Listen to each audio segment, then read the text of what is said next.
I'm so excited. I'm so excited right now.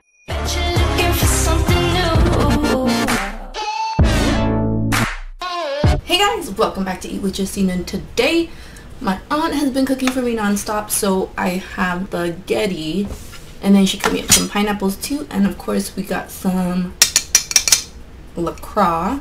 So let's get right into some Game of Thrones stuff because I'm so excited to talk about this. I tried to do a reaction video, but I got a little bit too high, and all you can see is just reactions of things like this. Do you think I get banned from YouTube if I just casually have Jersey's balls in the background? It was on the right, of course. You make the pizza and less. Look who's texting. TN. Oh, fuck. Oh, fuck off, fuck off, fuck. Do you get what's going on, Jers? Don't give two shits about ones. Ginger. Oh my god, I forgot I had food. I like it. But you do. What the fuck is that? Fire bear. Oh my god! Is he dead? What the fuck? Oh my god, they fucking killed him! Oh my god! What the fuck? Oh, they didn't kill him. They just burned it. Oh no! Fuck! This is real? You guys are gonna die.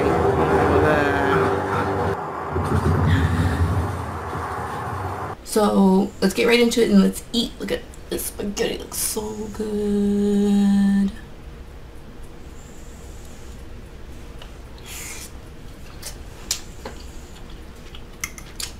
So let's start with this episode.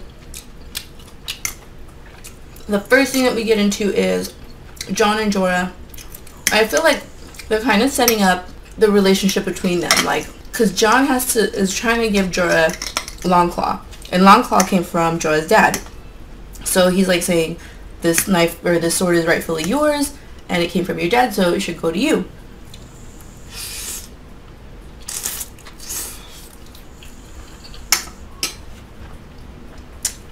And basically what Jorah explains to Jon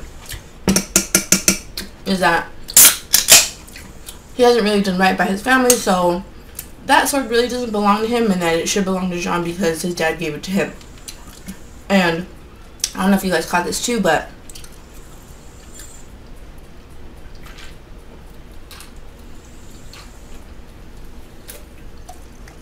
there's a line where Jorah specifically says, "Get some children after you." And I think this is a direct nod, like kind of foreshadowing between him and Dany, and that they should be having successors soon. They're gonna do it and have some babies. I'm so excited. Just real babies, not dragon babies.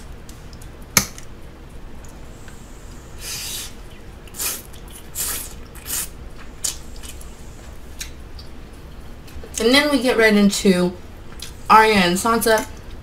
I don't know why Sansa is so dumb, but she always lets Littlefinger play her. I mean,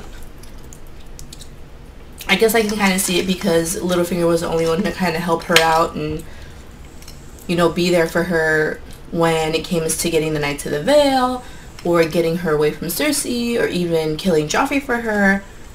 But she knows what kind of person that Littlefinger is, and yet she still, like, has full trust in him.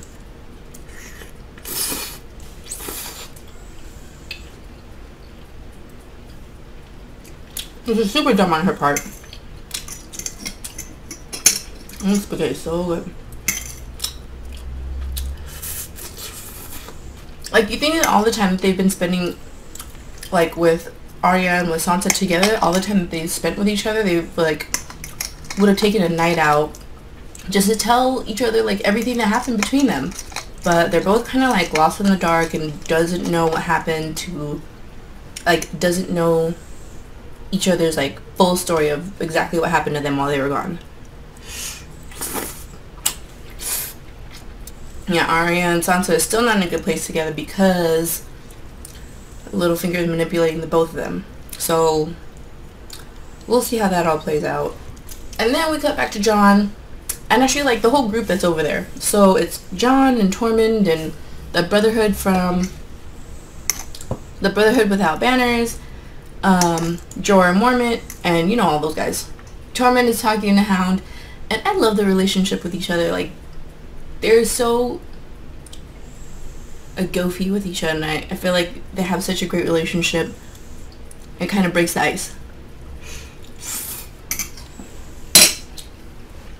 And like, there's like all these like subtle little things that you can catch on Game of Thrones, where that guy from the Brotherhood Without Banners told Jon, "You look nothing like your father." No shit, he don't look like a Targaryen. But of course he was referring to Ned. And then like this whole thing that's going on with like Tyrion and Dany is kind of upsetting, because they're just showing like the kind of disconnect that Dany and Tyrion are, like the disconnect that's growing in between them. I'm kind of sad to where it's going. I feel like it's building up this wedge between them, and it's gonna, like, later on down the line, maybe he might betray her. I don't know. Because she's getting too out of hand and not making the decisions that he thinks are the right decisions. So he might backstab her. I don't know. I hope he doesn't, but at the same time, he's like, he's in a tough situation right now because he has to he already picked Dany, but he doesn't like the path that she's going on. So he might have to revert back to being a Lannister and take Jaime's side. And then it'll be him and Jaime against everyone if they think that, you know, like, that Cersei is going to be more manageable than Dany. So now the guys are all the way in. They're all the way in the north, way past the wall. And they see a polar bear. And I specifically think that they only put the polar bear here for one reason, and that is to let us know as an audience that not only like people can turn into whites, but animals can turn into whites too, just like that polar bear. It's just setting it up to let us know that, you know, a dragon becoming a white is a possible thing. When Jon found that group of just like lone whites by itself, wasn't it just convenient that the Night King, or that they killed, was like the only people that were in his crew died, and then there just happened to be just one white left over that wasn't a part of his crew, or he didn't turn them, so that white happened to stay alive. This is super ultra convenient. But then that one white bit off how many fingers? I think it was like one or two of the hound's fingers. Just lose a fingers. And now they're surrounded. Everyone's surrounded by all these whites, and the only person that can run and get help is Gendry. The person who was freaking rowing for 1,000,000 years, and they want him now to fucking run for his life. Freaking Gendry can never, never get a break.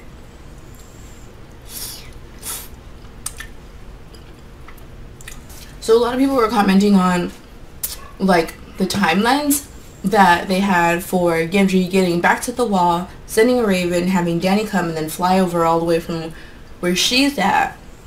So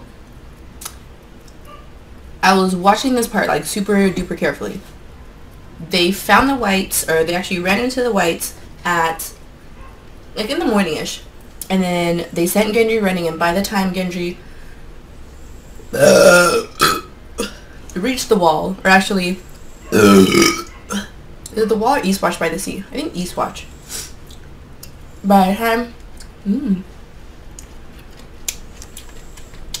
Gendry reached them, it was like nighttime already.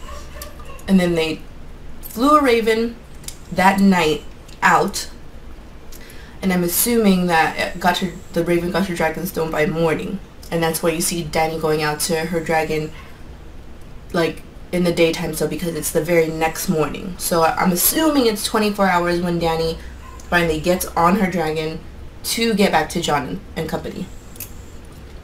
So we go back to the guys, and they're basically screwed.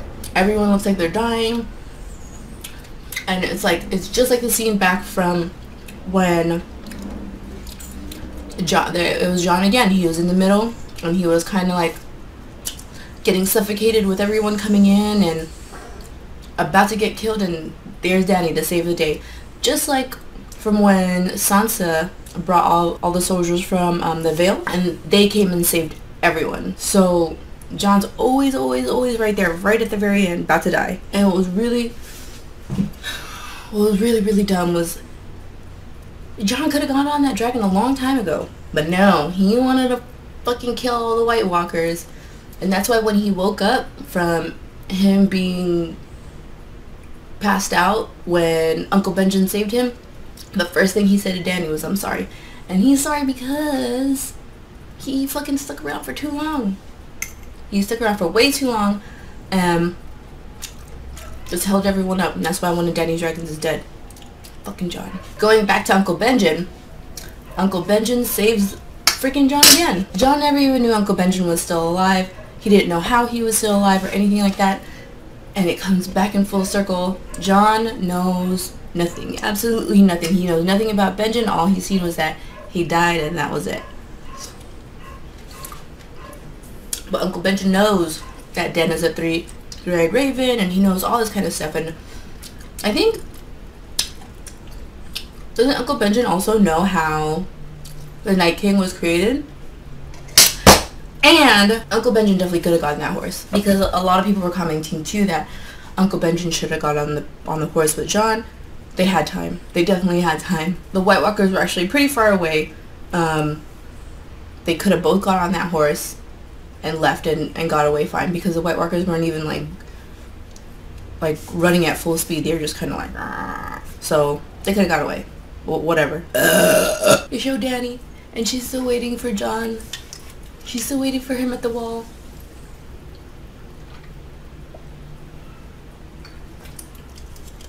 Because she loves him. Hell yeah, she loves him. They're gonna be together. This last part of this season, and then probably by next season, they're just like forging their relationship with each other and showing you how deep their love is. I love it. Now that Danny has seen all the White Walkers, she's down. She's down to fight all of them, but John wants to let her know that he appreciates her. So he decides to bend the knee, figuratively, because he's still in bed.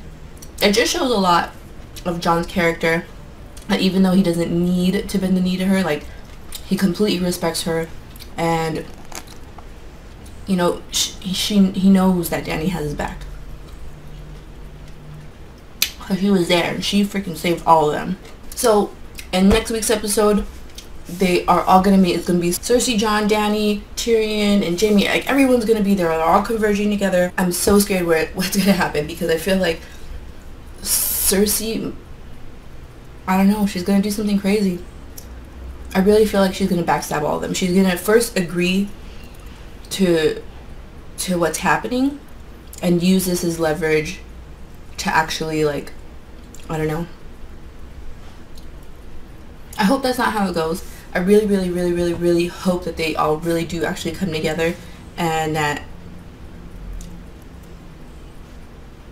Cersei's actually scared of these whites. But I don't know. She's kind of really crazy now. So I don't think anything scares her anymore. Like, she's not afraid to die. So as long as it kills all her enemies, we'll see. I really hope that, like, since they're all coming together and working together as a team, that they won't backstab Cersei either, and that also opens up, like, Arya's storyline, and I hope that Arya gets to kill her. Fucking bitch. That's gonna be it for me today, guys. Let me know in the comment section below what you think, like, this next episode's gonna be like, or if you have any comments of this week's episode. So yeah, let me know. I'm super interested in what you guys have to think or say about what's gonna be going on. And if you haven't already, smash my face right here to subscribe.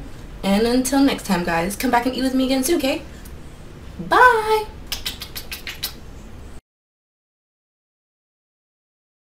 Just put your feet over here then. Put your feet over here. I just want to touch you. Yeah. Put the blanket over here too. Yeah, I'm born with some kind of dog. you were waving that flaming sword. Don't kick me. I thought you were the bravest man